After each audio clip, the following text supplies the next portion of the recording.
ಎಲ್ಲ ರೈತ ಬಾಂಧವರಿಗೆ health line private limited Sirikere division ಕಡೆಯಿಂದ ನಮಸ್ಕಾರಗಳು. ಈ ದಿನ ನಾವು ನಮ್ಮ ಕಂಪನಿಯ ಉತ್ಪನ್ನವಾದ ಜೈವಿಕ ಉತ್ತೇಜಕ ಅಥವಾ ಬಯೋಸ್ಟಿಮ್ಯುಲೆಂಟ್ ಆದ ವೆಜ್ ಬೂಸ್ಟ್ ಹ್ಯೂಮ್ ಬಗ್ಗೆ ತಿಳಿದುಕೊಳ್ಳೋಣ. ಮೊದಲಿಗೆ ಜೈವಿಕ ಉತ್ತೇಜಕ ಎಂದರೇನು ಮತ್ತು ಹ್ಯೂಮ್ನ ಪ್ರಯೋಜನಗಳೇನು, ಅದು ಹೇಗೆ ಸಸ್ಯಗಳ ಬೆಳವಣಿಗೆಗೆ ಸಹಾಯಕವಾಗಿದೆ ಎಂದು ತಿಳಿಯೋಣ. ಜೈವಿಕ ಉತ್ತೇಜಕವಾದ ಹ್ಯೂಮ್ ಸಸ್ಯದ ಬೆಳವಣಿಗೆಯ ಮೇಲೆ ಪರಿಣಾಮ ಬೀರುವ ಅನೇಕ ಅಂಶಗಳನ್ನು ಹೆಚ್ಚಿಸುತ್ತವೆ. ಅವುಗಳೆಂದರೆ ಮಣ್ಣಿನಲ್ಲಿ ನೀರು ಹಿಡಿದಿಟ್ಟುಕೊಳ್ಳುವ ಸಾಮರ್ಥ್ಯ ಮತ್ತು ಮಣ್ಣಿನಲ್ಲಿ ಗಾಳಿಯಾಡುವಿಕೆಯು ಹೆಚ್ಚಿಸುವುದರಿಂದ ಬೇರಿನ ಬೆಳವಣಿಗೆ ಚೆನ್ನಾಗಿ ಆಗುತ್ತದೆ. ಅದಲ್ಲದೆ ಮಣ್ಣಿನಲ್ಲಿ ಬೆಳೆಗೆ ಉಪಯೋಗಕರವಾದ ಸೂಕ್ಷ್ಮ ಜೀವಿಗಳ ಚಟುವಟಿಕೆಯನ್ನು ಹೆಚ್ಚಿಸುವುದರ ಮೂಲಕ ಪೋಷಕಾಂಶಗಳನ್ನು ಸಸ್ಯಕ್ಕೆ ಲಭ್ಯವಾಗುವಂತೆ ಮಾಡುತ್ತವೆ. ಹಾಗೆಯೇ ಭೂಮಿಯಿಂದ ಪೋಷಕಾಂಶಗಳನ್ನು ವೇಗವಾಗಿ ಹೀರಿಕೊಳ್ಳಲು ಸಹಾಯ ಮಾಡುವುದಲ್ಲದೆ ಎಲೆಗಳ ಹಸಿರು ಬಣ್ಣ ಕಳೆದುಕೊಳ್ಳದಂತೆ ಸಂರಕ್ಷಿಸುತ್ತದೆ ಹಾಗೂ ಜೀವಕ ಮತ್ತು ಅಜೀವಕ ಒತ್ತಡದ ವಿರುದ್ಧ ಸಸ್ಯಗಳನ್ನು ರಕ್ಷಿಸುತ್ತದೆ. ನಮ್ಮ ಕಂಪನಿಯ ಉತ್ಪನ್ನವಾದ ವೆಜ್ ಬೂಸ್ಟ್ ಹ್ಯೂಮೇಟ್ ಮತ್ತು ಫಲ್ವೇಟ್ 22% ಒಳಗೊಂಡಿದ್ದು ಸಾವಯವ ದ್ರವರೂಪದ ಗೊಬ್ಬರವಾಗಿದೆ.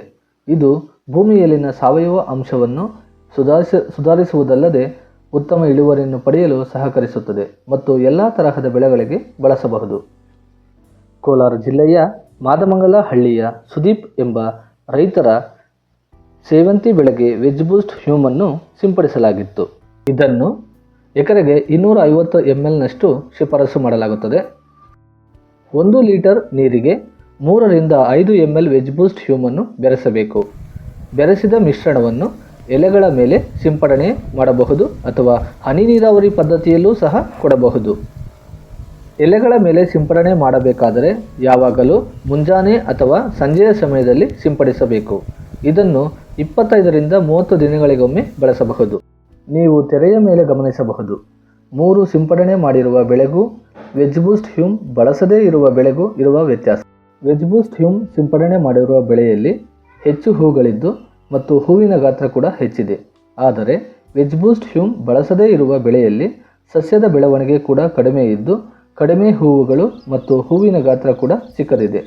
ಬನ್ನಿ ರೈತರಾದ ಸುದೀಪ್ ರವರ ಅಭಿಪ್ರಾಯ ಏನೆಂದು ಕೇಳೋಣ. ನಮಸ್ಕಾರ, ನಿಮ್ಮ ಹೆಸರು? ಸುದೀಪ್ ಅಂತ, ಊರು ಮುಗ್ಲಬೆಲೆ ಅಂತ. ನಾವು ಯೂಮ್ ಅಂತ ಯೂಸ್ ಮಾಡಿರೋದ್ರಿಂದ ನಾವು ಚಾಮಂತಿ ಹೊಣಿದ್ರಿ. ನಾವು ಯೂಮ್ ಯೂಸ್ ಮಾಡಿರೋದಕ್ಕೆ ಮೊದಲು ಅದಕ್ಕೆ ಸೈಜ್ ಬಂದು ಈ ಥರ ಇದೆ. 2 ಸಾಲ ಫಸ್ಟು ನೀವು ಯೂಸ್ ಮಾಡಿದ್ರಲ್ಲ? ಯೂಸ್ ಮಾಡಿದ್ರಿ. ಅದಕ್ಕೆ ಯೂಸ್ ಮಾಡಿದ ಸಾಲುಗಳಲ್ಲಿ ಹೂವು ಬಂದು ಈ ಸೈಜ್ ಇದೆ. ಮತ್ತು ನೋಡಿ ಕೊಟ್ಟಿರೋಂಥ ಸ್ಪ್ರೇ ಮಾಡೋಂಥ ಯೂಮು ಡಿಫ್ರೆನ್ಸ್ಗೂ ಅದಕ್ಕೆ ಹೂವು ಡಿಫ್ರೆನ್ಸ್ ನೋಡೋಣ. ನೋಡಿ ಸೈಜ್ ನೋಡಿ, ಸೈಜ್ ಇದು ಸೈಜ್ ಇದು ಯೂಸ್ ಮಾಡ್ತಿರೋದು. ನೋಡಿ ಇದು ಯೂಸ್ ಮಾಡಿರೋದು ಸೈಜು ಡಿಫ್ರೆನ್ಸ್ ನೋಡೋಣ. ಎಷ್ಟು ಹತ್ತಿರ ಇಟ್ಕೊಳ್ಳಿ. ನೋಡಿ ಎಷ್ಟಿದೆ ಮತ್ತು ಕೆ ಜಿ ಎಷ್ಟಿದೆ ಡಿಫ್ರೆನ್ಸ್ ನಿಮಗೆ ಯೂಸ್ ಮಾಡಿರೋದು? ಒಂದು 20-25 kg ಡಿಫ್ರೆಂಟ್ ಬರುತ್ತೆ. ಇದಕ್ಕಿಂತ ಈ ಸಣ್ಣ ಹೂಗಿಂತ ಈ ದಪ್ಪ ಹೂವು ಪ್ರೈಸು ಜಾಸ್ತಿ ಹೋಗ್ತೈತೆ. ಇದು ಪ್ರೈಸ್ ಎಷ್ಟಿದೆ? ಪ್ರೈಸ್ 200 ಇದೆ. ಇದು ನಾರ್ಮಲ್ ಇದು 160 165 ಇರುತ್ತೆ, ಹೋಗುತ್ತೆ. ಇದು ಪ್ರಾಡಕ್ಟು ಚೆನ್ನಾಗಿದೆ, ಎಲ್ಲರೂ ಯೂಸ್ ಮಾಡಿರಿ ಅಂತ ಹೇಳ್ತೀವಿ. ಎಲ್ಲರಿಗೂ ಸ್ಪ್ರೇ ಮಾಡ್ಕೊತಾ ಇರಬೇಕು. ಒಂದು ತಿಂಗಳಿಗೊಂದು ಕಿತ ಅನ್ಕೊಂತೀವಿ, ಡಿಸ್ಕೊಂದು ಕಿತ ಸ್ಪ್ರೇ ಮಾಡಬೇಕು ಅಂತೇಳಿ. ಡ್ರಿಪ್ಪು ಕೊಡ್ಬೋದು, ಇದು ಡ್ರಿಪ್ಪಲ್ಲಿ ಮಾಡ್ಕೊಳ್ಳಿ. Okay, thank you. ನಮ್ಮಲ್ಲಿ ಎಲ್ಲ ತರಹದ ರೇಷ್ಮೆ ಮತ್ತು ಕೃಷಿಗೆ ಸಂಬಂಧಪಟ್ಟ ಉತ್ಪನ್ನಗಳು ದೊರೆಯುತ್ತವೆ.